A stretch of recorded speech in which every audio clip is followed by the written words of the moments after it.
In this presentation, we are going to be talking about women's roles in Wuthering Heights. To begin, we are going to start discussing the starting formation of the women's rights movement. The women's rights movement didn't formally start until 1848. The first women's rights convention took place at Seneca Falls, New York. In that convention, 68 women and 32 men signed the Declaration of Sentiments, which stated grievances toward women and helped set the agenda for the movement. Women's rights movement was primarily concerned with making the political, social, and economic status of women equal to that of men, and with establishing legislative safeguards against discrimination on the basis of sex. An early sign of this movement was a publication called A Vindication of the Rights of Women by Mary Wollstonecraft in Britain in 1792. Emily Bronte also contributed to the early signs of this movement through Wuthering Heights. Through her book, Bronte demonstrates to people the emotional and physical abuse and the economic struggle women went through. Ellen Morse defines the female Gothic genre as paraphernalia of claustrophobic castles, villainous dominating men, and beleaguered heroines used to thematize women's sense of isolation and imprisonment within a domestic ideology, which was fast becoming hegemonic by the end of the 18th century. Although Morse coined the phrase, Bronte's stylized approach and complex narrative gave an image as to what is included within a Gothic novel, as well as how it applies to the female characters. In these novels, we can always find a castle, an oppressed heroine, and the requisite sinister elements. When the idea of a Gothic heroine first emerged in Horace Walpole's novel, The Castle of Otranto, we saw women depicted without any depth, making them one-dimensional characters who only served one purpose, in this case to maintain their purity. However, this sort of inattentive attitudes towards the complexity of female characters began to change, and as readers we began to see further attempts to categorize what a woman could and should have been during this time. These archetypes can be further examined by studying the portrayal of these women modeled after the 19th century and the emerging women's rights era. We can see these traits when these women in Gothic novels display a wide spectrum of extreme emotions.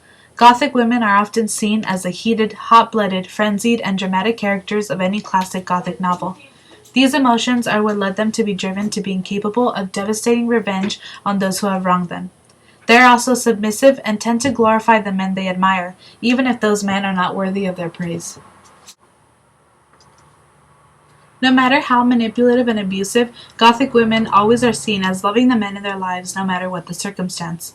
The curiosity that drives them to tiptoe carefully out of their conservative boundaries usually gets them into trouble because it threatens the power that the men in their lives have over them. Although they teeter from wanting freedom to embracing conformity, they still enjoy the good-mannered and respectable social statuses. For the next few slides, we are going to be covering how these Gothic characteristics play a part in the treatment of these characters.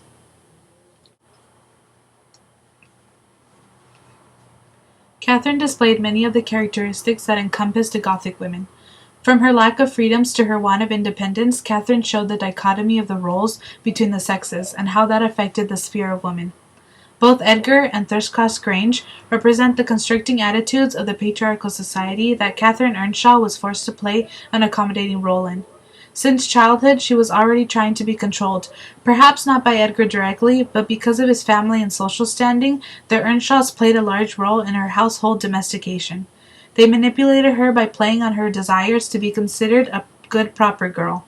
While at Thrushcross Grange, she wanted to maintain a sort of self-determination, but could never quite reach it. This is because Catherine had to put on a sort of facade while with Edgar. She was fiery-tempered, ill-mannered, and not at all what would have been considered in that time an ideal housewife and mother.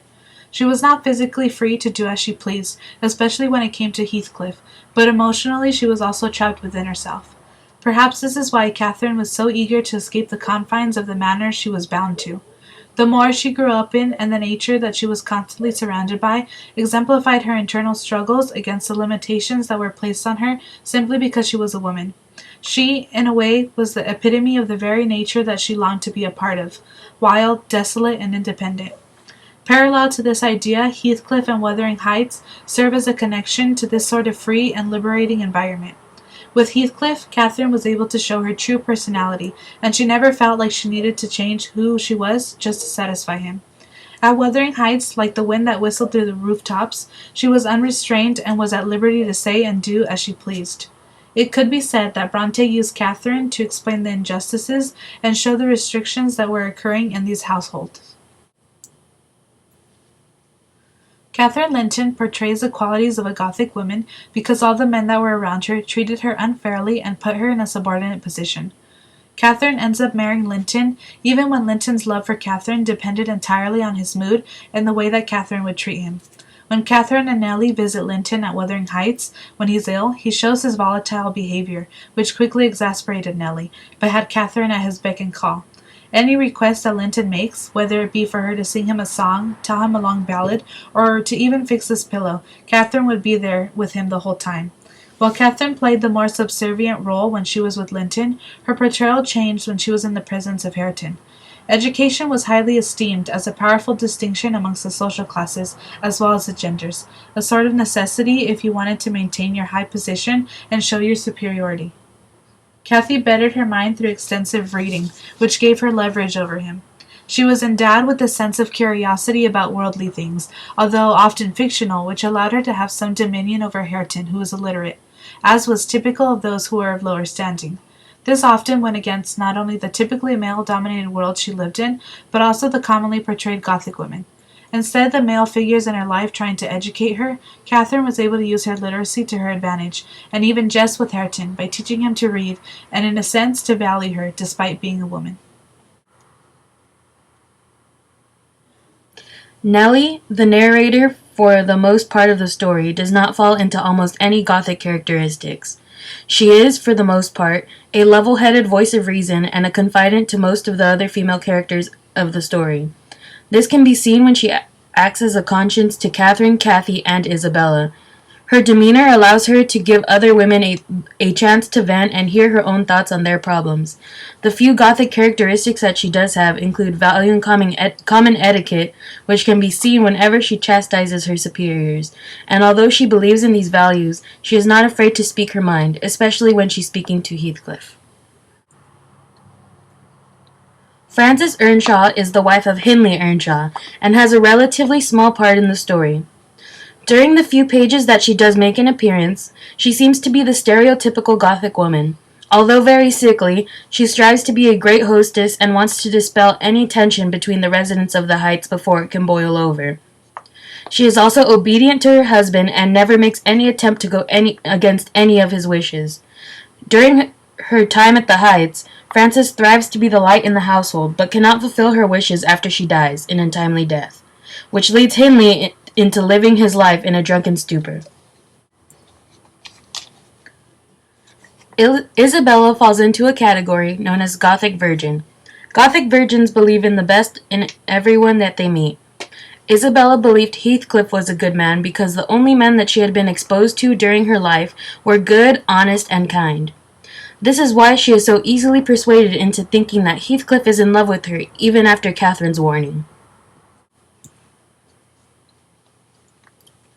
She never expected the seemingly kind, chivalrous, and caring Heathcliff to be a villainous devil. Her lack of experience with vulgarity can be seen after she marries Heathcliff and moves into Wuthering Heights. She is overwhelmed to tears after she sees Heathcliff's violent temper, Hindley's drunken ramblings, Joseph's constant cursing, Hareton's lack of manners, and the overall lack of common human decency. The sudden culture shock eventually leads Isabella to completely abandon the image of the perfect Gothic virgin. She no longer is ignorant to the world around her and blind to the evils in her presence. Her experience with a real devil leads her to become almost as deranged as Heathcliff as she makes her escape from the Heights. The constant strain that she felt from being betrayed and oppressed by the man who she thought that loved her was enough for her to abandon her positive and naive outlook on life and embrace the same attitude as her fellow housemates at the Heights. Next, we will be focusing on the relationships between men and women, specifically focusing on Heathcliff, Catherine, and Edgar. In the early 19th century, there was a sharp contrast between gender roles of males and females. Women were perceived as domestic, dependent, and weak, whereas men were seen as worldly, independent, and powerful. In regards to their relationship with each other, women were expected to marry and bear the children, utterly dependent of the husband taking care of them. Before the passing of the 1882 Married Property Act, when a woman got married, her wealth was passed on to her husband. If a woman worked after marriage, her earnings also belonged to her husband. This legal aspect is seen as males are given seniority by gender, although females do take equality. Upon Mr. Earnshawn's death, Wuthering Heights descended to Hindley as his heir-at-law. Catherine's marriage to Edgar made her entitled to her personal property. Heathcliff was able to claim Thrushcross Grange on account of both his wife and son. As Nellie states, legally at any rate, Catherine, destitute of cash and friends, cannot disturb his possession. Although the property should have been young Cathy's by blood, she is a woman, so she was unable to claim Thrushcross Grange, and it falls to Lenton, who gives his land to Heathcliff upon his own death. In Wuthering Heights, the males are given the property rights to land. Women are unable to own land. They are only entitled to it once they marry, and from there it falls into their husband's hands. This clearly states the dominance of the male in the early 19th century England, yet when comparing Heathcliff's relationship to Catherine, there is both a similarity and a difference. With Catherine and Heathcliff's bond, they share a life-force relationship, a perception that Catherine famously states, "I am Heathcliff." Heathcliff answers this claim when she dies and states that he cannot live without his soul. Catherine and Heathcliff do not fit into the stereotypical male and female relationship of the early 19th century. They see each other as soulmates. Catherine is not seen as weak, but rather as strong and assertive when with Heathcliff. In the stereotypes of a female who is not meant to have sexual thoughts or desire, Catherine states that he's on her mind, not as a pleasure, but as my own being. When comparing Catherine's relationship with Edgar, this is a sharp contrast to what society in the 19th century England displayed. While Edgar makes Catherine feel more secured with herself, there is a portrayal of Catherine as a strong power within the relationship. Edgar's weak attempts to form Catherine into a proper lady fails as she is unable to conform. Her power is shown as she seizes Edgar's shoulders and applied a strikes over the astonished man's ear.